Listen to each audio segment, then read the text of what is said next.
All right, how's it going, everyone? Welcome in this weird time that we're in. So I'm going to do some hair for you so you can just get your learning on and let's stimulate the brains and sharpen the skills. We're going to do long hair because I want to do several haircuts with this mannequin. And I'm going to do long layers, but I'm going to do two different variations. I'm going to do on this side layers that get heavier towards the front, and then on this side layers that get heavier towards the back. So two different distributions of weight horizontally. So first off, let's just explain as to why I want to do this. The number one haircut in the world is probably long, round, concave layers, and it's done one of two ways. It's either working horizontal sections and lifting everything up to the ceiling and cutting short to long, or if you can't reach it, then it's working diagonal back sections, vertical, and pulling everything forward onto this face frame. Same haircut, just done two different ways. Remember, haircut is three-dimensional, so there's more than one way to do something. But now if you analyze what happens when you do something like that and you push all the way backwards, what it really does is it opens up the face, because remember, short hair pushes long hair, right? So it really opens up that front look view. But not only just that view, this view as well. So it opens up this, so we get to see everything on the profile of the face, not just on this face, this view of it. And so when you do that, obviously whenever you cut hair, there's a result. So if I push all the weight backwards, really what it's doing is it's just pushing my head backwards like this. And so if I've got anything on show here that I don't want to be shown, like more, I've got two chins at the moment. So if I don't want to see them, maybe it's not a great idea to put face frame in layers and a round shape on it. So I want to show both ways of doing it just to see the difference for you guys. And let's talk about sectioning. So on this right side, which I'm going to do triangular, that just means it gets heavier towards the front. I've sectioned utilizing head shape, and that's what I do with every haircut. I don't section off into a standard 4 section because it's too generic. And then I start pulling hair into different places where it's not meant to be. So everything is always based on head shape for me. So, you know, if you're going to be a good architect, you've got to know the landscape. So that for me is essential. So if you come and have a look a bit closer, Dawn, what you'll see is I've got my comb right on the crown there, and I followed that round of the head all the way down to here, which is that top part of the mastoid, that other round of the head. And then what I've done is I've gone from the occipital, which is that next protrusion, and I've followed that round of the head down to the lower mastoid, which is actually your jawline. Okay, so that's in line. And then on this left side, here, I'll do this so the light's better. We've got, come over here, from the apex, which is the top of the head, basically, that first round of the head. See, this and this are the same thing, they're just in two different parts of the head shape. But this could technically be the back. It's got the same terrain as what this does. And I followed that round of the head all the way down to that mastoid again. So sectioning off the right areas, zones, sections, whatever you want to call it, so that I can cut the hair accordingly to head shape. So, like I said before, when you do just the round shape, it pushes all the way backwards. Now on this side, I'm going to push the weight forwards, and the reason why I really like this balance is because it really works with bone structure, especially in the face. See, when you start to push things that way, then you're actually working with that jawline, you're working with the nose, you're working with the forehead, you're working with the top of the lip, the chin, the neckline, the collarbone, they're all like that. So it's such a nice balance of weight. So what that does is it actually closes the face in a little bit. So let's say you're dealing with someone that's got a round face, round layers is probably not your best idea. Literally day one at Sassoon, when I went there as a student and as a teacher and educator there, don't put round on round. Simple as that, right? So if I wanted to close that, like kind of close the curtains a little bit, instead of opening them, then I push the weight forward. So that's what we're going to do first. Now, the reason why I've sectioned this way is, if you can see, I'm working within the rounds of the head. I'm actually going to start the haircut in this zone, this area right here. I want to sort the layers out first before I do anything with the length. I know that I'm going to keep the majority of this mannequin's length, so I'm going to go straight for the layer. There's a question, will this Yeah, be sure. available on your Facebook page? Someone wants to see it but has to go. I'm pretty sure Hairbrain will keep this up on Facebook. They usually do keep all the videos up on the page, so you can access loads of them. They're all up there. Great question. Cool. What's your step, you? I see. So as you can see, the salon's empty. We are closed down. I'm very fortunate that I actually live next door, so I'm. Oh, my water spray's broke. Oh well, let me get a new one. We got people from Vancouver. Cool. Hey, Heather Reed. All right, so let's get on with this. So first thing that I want to talk about is the fact that I'm going to be cutting with my fingers now. I'm going to hold the hair in the hands. So there's two sides to your fingers, right? Obviously, duh.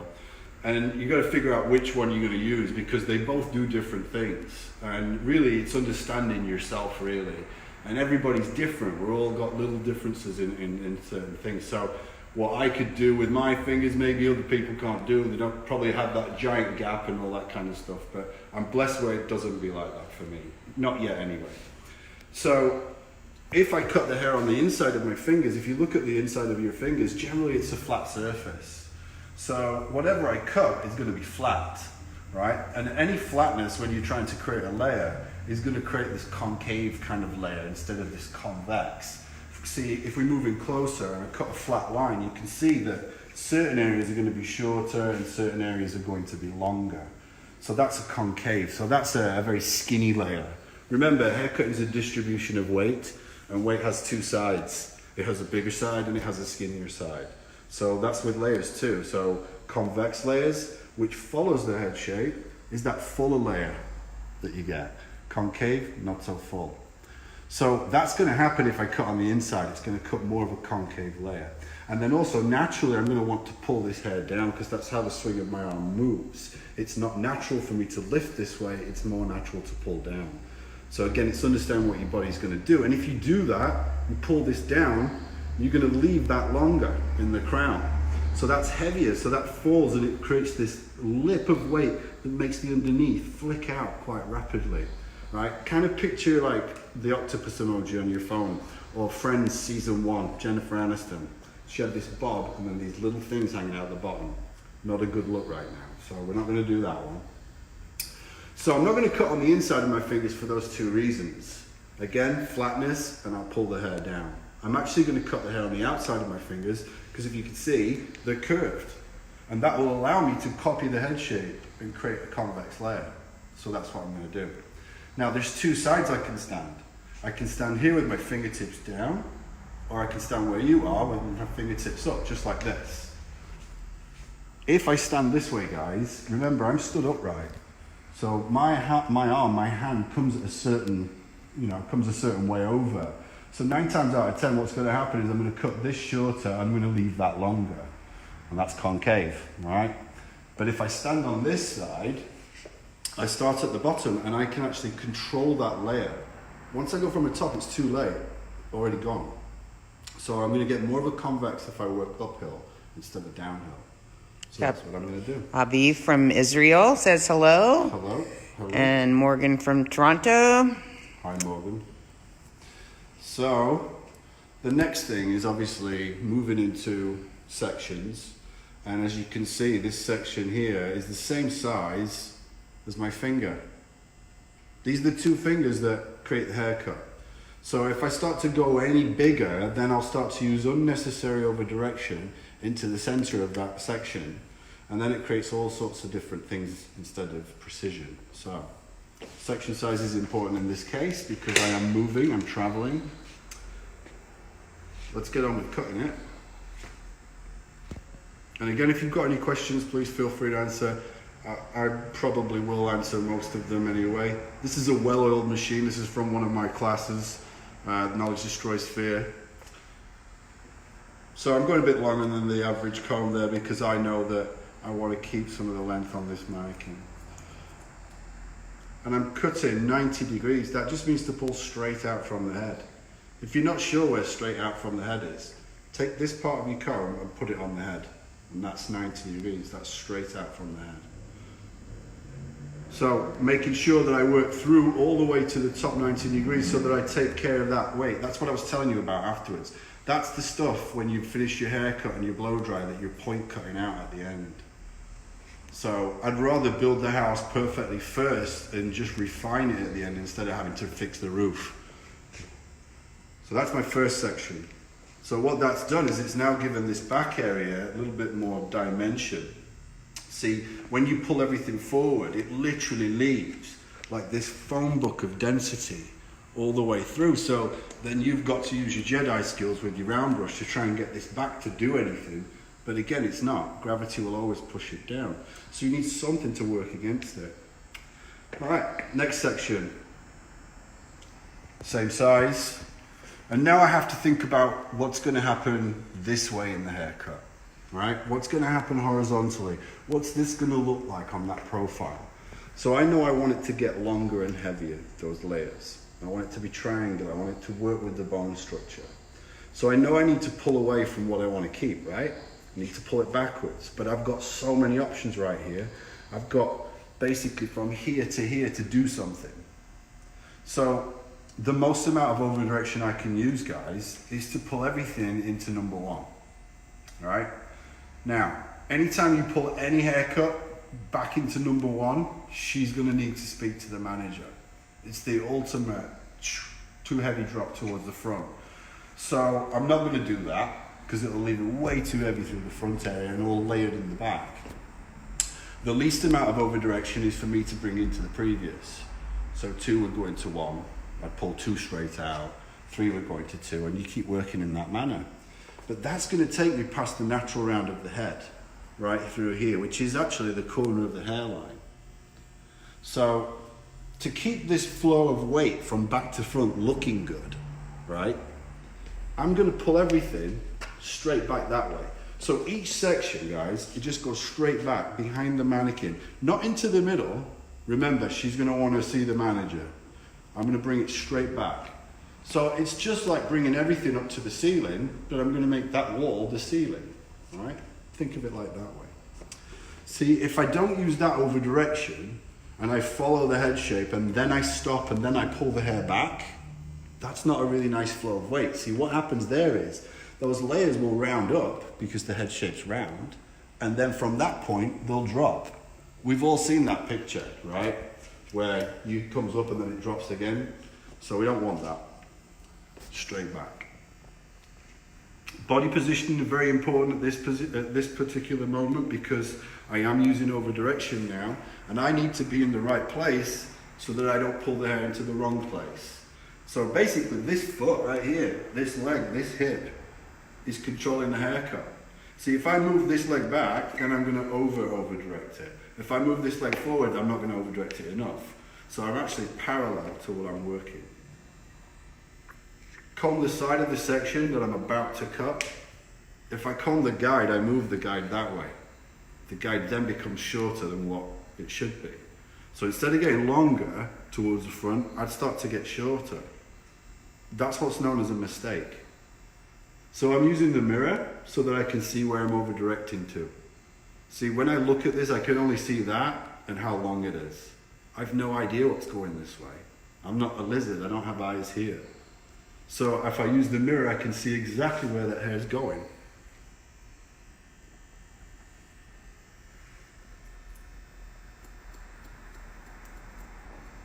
So again, working all the way through 90 degrees. A lot of what I teach, guys, is what if. What happens if you do this? What happens if you do that? See, the greatest part of what me learning to do all this was the experimental years at Sassoon and just being able to mess up and try different things.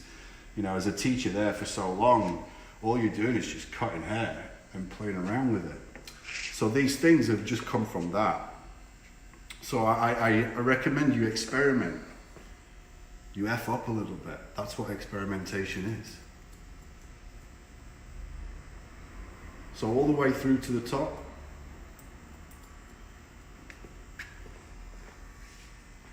Looking at my layers, they're getting heavier towards the front. Now, I've just reached that part of the head shape where it starts to round through into the side. Right, so I'm at that natural round of the head, that corner right there. So from this point forward, my guide is here because I'm moving into the sides and I'm using the back and I'm sending it that way. So in the interest of time, what you can do is you can actually start to condense now. So you don't have to, take tons of sections through this point because you now have a stationary guideline. That's when you're able to condense. That's when you're able to use your time smart and wisely. I call it hybrid. You've got to know when you want to be gas and powered and when you want to be electric. Got Pakistan, Ireland. That's awesome, thank you. As you can tell, I'm a California native. Not really. Just celebrated 28 years in the United States last week on the 14th. I'm originally from England. So, now that that's done, everything's pushed backwards, I'm going to cross-check. Now, cross-check is one of those things that most people do wrong. And if you do it wrong, you're not going to like what you see. For example, based on what I just did, most hairdressers will just pull the hair straight back because I over-directed it straight back. But look at that. That's horrific, isn't it? So if I go and do this now, bloop, I've just taken the top of that section off. I've literally put the biggest giant hole crater into the haircut. Now, if I look at it where it was cut, remember, 90 degrees.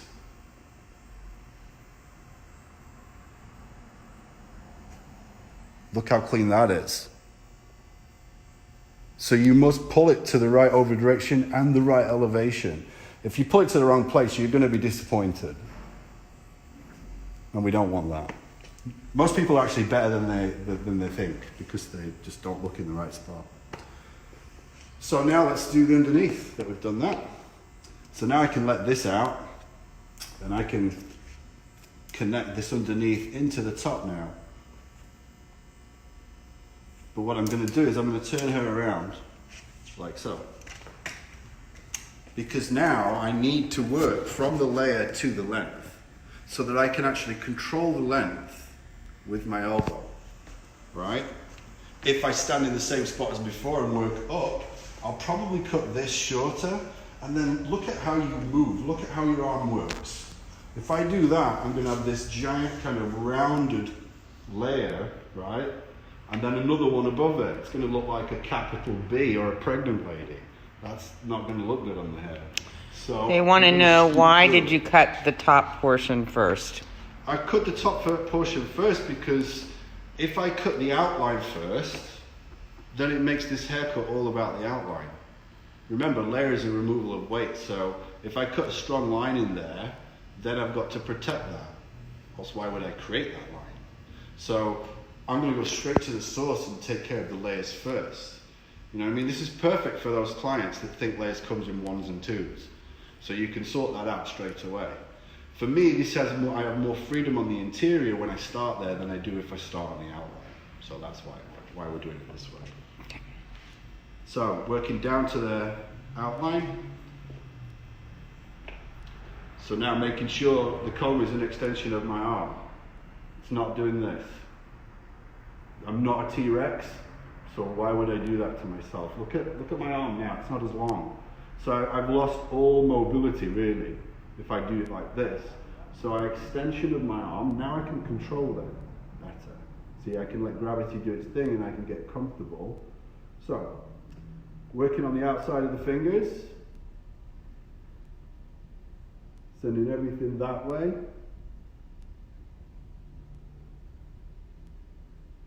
There it is.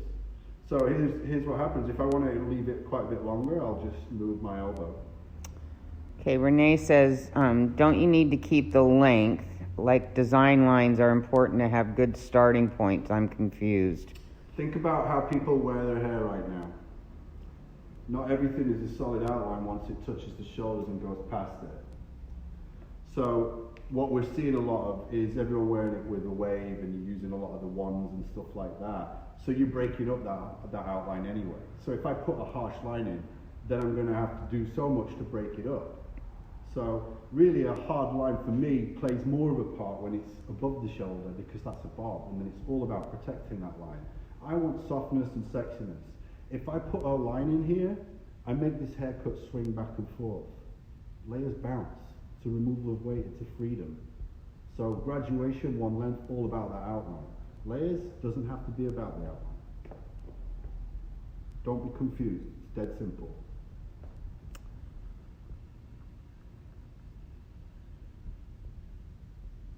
So everything's straight back. Was this approach influenced by the haircuts the Sweet? Yes, it was. Who was that? This is Gino Souza. Gino, he tells me this every time. Yes, Gino. Most haircuts that I do come from where I came from. I was educated and trained at Vidal sassoon. I was a teacher there for over a decade, creative director, helped create the family of techniques, which is the Sassoon ABC. So if anybody's got that book, I had a big part in that. So yeah, I wear the influence quite a lot. So I brought everything straight back. Whatever didn't reach, dropped out. And now I've got this layer going on. So when you look at this back now, all this shape that we have, whereas before if I did a round layer, I would leave all this weight right here. So now you hit that with a round brush or you don't, it's just going to do something. See, cut with intent. Don't just cut and then style with blow dry. Your client can't blow dry like you. So you need to put a really good haircut in. So now we're going to move into the front area. I've taken care of the back, we've got that nice shape. And if you think about this, guys, it's just a layered bob that's longer. That's all it is. So moving into the front, I have two options. I can work with vertical sections and I can over direct back into this. Or I can work horizontal sections. I can use elevation and finger angle to get longer towards the front. Let's discuss why I would use one or the other. If I use vertical sections, I have to use over direction for it to get longer. Pull away from what you want to keep. I always say that, right? But look, there's only so much distance from the crown to the front hairline. So it's only going to get so long. I don't know if you've ever been in a situation, guys, once you start pulling backwards and then you get to the apex and it's an oh dear moment. That's too short. So then I've got to do some weird over direction so that the client doesn't see anything untoward. So I'm actually going to work horizontal sections and use elevation and finger angle. I'm literally going to do to the front what I've done in the back. So we went to get longer from the occipital down. So from the crown forward, we're going to get longer too. We're going to continue what I was doing. So there it is. So I'll just continue that layer all the way through. Now, a lot of people, when they do something like this, feel the need to drop and lose tension by doing that. But you see, that didn't really lock, did it? So the reason why people do this is because they probably can't reach. Or they just copied somebody. They didn't really know what they were doing as far as why. So if I drop, I lose tension. Tension is very important in a haircut. It's probably the most important thing. It's the last thing you do before you open and close the scissors. So all the way up, we're closed. So if you make this all about the elbow, then you're going to struggle to reach. Pretty much everyone's going to struggle to reach that because you make it all about that. See, if I now drop the elbow, use finger angle, I can actually elevate this much higher and I can reach it because my arm's the same. So a little hack there for you to get over or around the elevation issue. I think it's much nicer than telling your clients to scoot forward in the chair and down. So remember, I brought everything straight back in the back area, right? So all I'm doing is I'm doing the same thing. I'm continuing that all the way through to the front. I've reached that natural round of the head so I can condense. Again, hope you guys are enjoying this, making the time pass.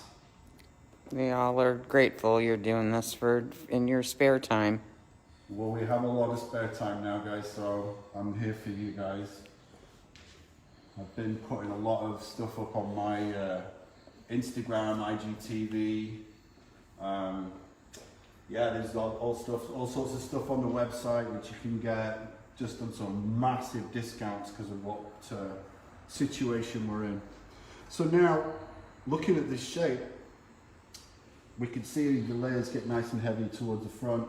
Pretty nice shape, it's just really quite long, right? Which is what we were after. Now, when I comb this down, because I didn't do anything with the outline, I now have an outline that follows what the hairline does. So there's a little gap right here. And people always kind of like, why is that there? Well, it's there because of this, right? It's directly below it. And what's below here, she doesn't have them, but we do, shoulders. So what sits in front sits in front, what sits behind sits behind, and I don't have any weirdness. That's why I didn't put an outline in first, because it wouldn't allow for the shoulder. This works with the shoulder. There's a reason why that is below this. DJ's Instagram is Daniel Joseph Muldoon. Yeah. And Michael Bonacci, you're welcome. Hey Michael, how are you doing, mate? Hope you're staying safe and sound. Alright, so that's triangular. I've pulled everything back. So now I'm going to do round. I'll come over here so you guys can see it better. So let's explain the sectioning. So, like the other side, right? You saw everything angled towards the front. Angled towards where the weight's going to be. Question on the last one. Did you use just a stationary guide in the front? No. No, everything was set back. Right? This is what happened. Watch my arms. That's all that happened. So I over-directed backwards, and I elevated up. So I sent all the hair straight back, then I sent it straight out, then I sent it straight up. So it's a traveling guide until you get to the round of the head. So back to this one. So now I've sectioned from the apex down to that top of that mastoid area, which basically is your jaw and cheekbone area, right? So now we're working against the head shape, we're going backwards. So we're going to open this up a little bit more and push the weight back. So I've sectioned this off like so, and I'm going to do the same on the other side, because to get a true round layer, I'm going to need to pivot. Pivoting is radial, radial is round. Just putting things in block sections next to each other and cutting short to long doesn't mean it's truly round and fluid. So if I pivot, I get the most fluid round shape that there is, because every single section is attached to each other. So that's what I'm going to do. I'm going to treat this like a clock. I'm going to go backwards in time, tick tock all the way around to centre back. So when I left Sassoon, I went to Paul Mitchell, and I was asked to create their curriculum, their cutting system. And this was the round layer that I put on there, because basically in Sassoon world I didn't really have a round layer to work with other than a shag haircut, which is much shorter. So this is what came of it. So what I'm going to do now is I'm going to pull the hair straight out from the head. I'm going to use this part of the head shape for me to cut that first section. So I'll just use this one from the other side as a guide. And my fingers are mimicking, copying the head shape. So I'm cutting down. So again, I'm cutting according to head shape. And everybody's just slightly different, right? So you're basically customizing it to the individual. You know, this is this is like having the suit made for you, or the dress made for you, instead of buying an H&M version and then taking it to the tailors afterwards and making it look great. You know what I mean? This is doing it from the beginning. So my next section again comes from that point. Remember, if you look at a clock, the minute hand, the hour hand, the second hand, they are attached to that part all the time. They're not all over the place. So I won't be doing this kind of stuff as I'm pivoting. I'll be pivoting right from that spot. And I'm going to take number 2, and I'm going to push number 2 into number 1. So I'm elevating number 2 above 90 degrees right now. So that is creating a concave layer.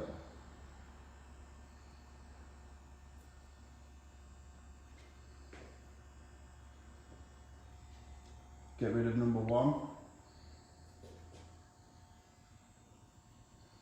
And use number 2 for number 3.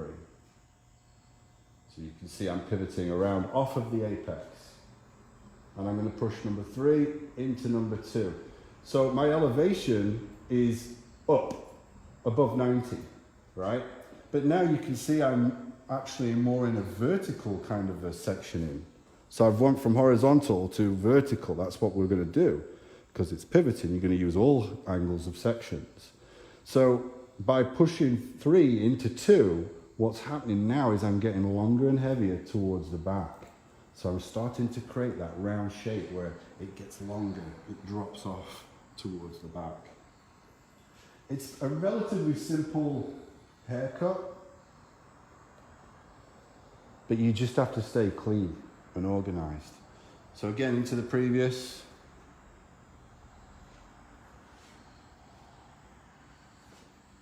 There it is. I'm not going any lower than the round of the head. So my elevation is above. So I keep it concave. So really, what started that elevation off is that first section. I never go below that. So I keep that all the way through. So last section in this panel. Again, forward into the previous section. Pull away from what you want to keep. In this case, I'm pushing the hair away and getting longer and heavier towards the back.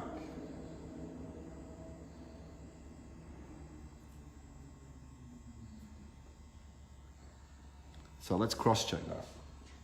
So cross-checking is to check the opposite dimension, right? You check the opposite section.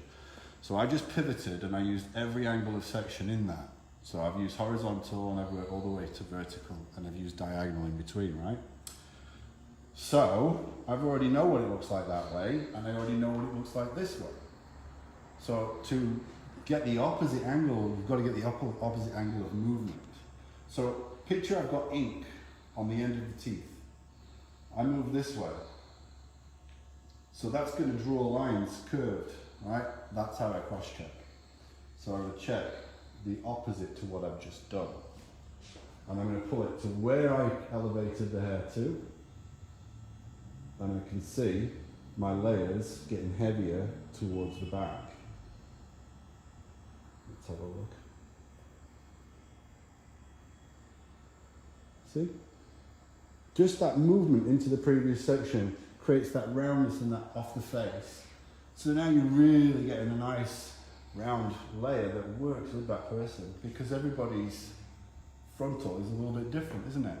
So instead of putting something generic over it and you pick your own angle and then afterwards you've got to start cutting into it and point cutting and getting rid of it because you didn't do it right, work with head shape. It makes it so much better.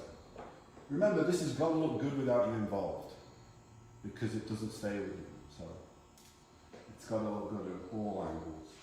So the next panel is easy. I just continue to push forward into the previous. It's very simple, guys. Haircutting. Pull away from what you want to keep. If you want it to get heavier in the front, you pull it backwards. If you want it to get heavier in the back, you pull it forwards. If you want it to get heavier at the top, you pull it down. If you want it to get heavier at the bottom, you lift it up, right? And obviously haircutting is three-dimensional, so you're using finger angle as well that does the same thing.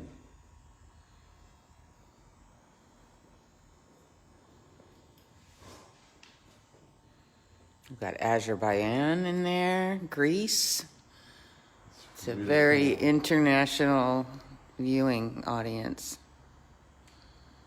I think the whole world right now is kind of sitting on couches and wondering what's going on. So grab a mannequin, guys, cut some hair.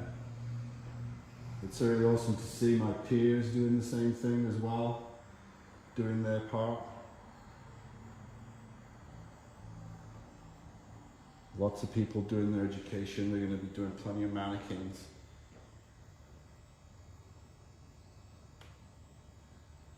So, as you can see, I'm pivoting with this haircut. I've followed this around. And that's really so that I pull it to the right place. My shoulders need to be in the right spot for me to do that. If my shoulders are off, then where I pull the hair will be completely off.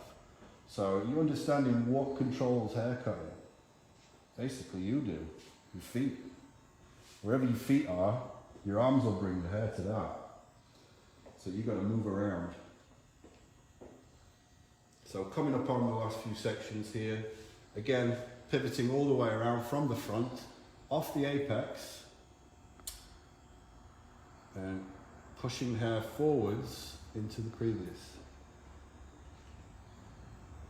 So this will be the last section, I think.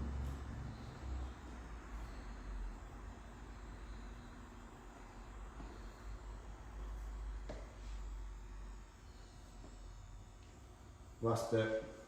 So you can see I've worked all the way around. I've pirouetted, as they would say. We get our mannequins from Hair Art.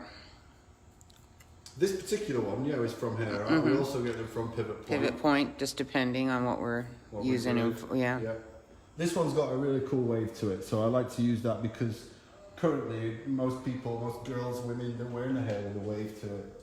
And so kind of embracing that. Plus, I like the contours are pretty consistent to what we have as far as the bone structure.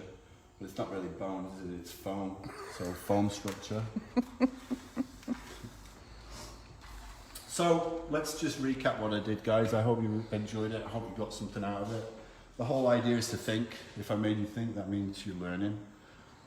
Explaining a lot of what ifs, not just the hows and the whys.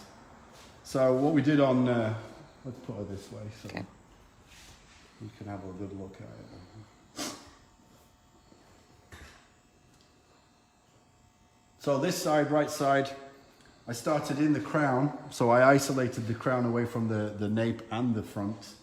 I cut a convex layer which follows the head shape. That's going to be your most fullest layer, the most voluminous layer, right? If you start to cut more of a concave, that cuts through that weight that you would get in a convex, so it doesn't move as much. It restricts more movement now.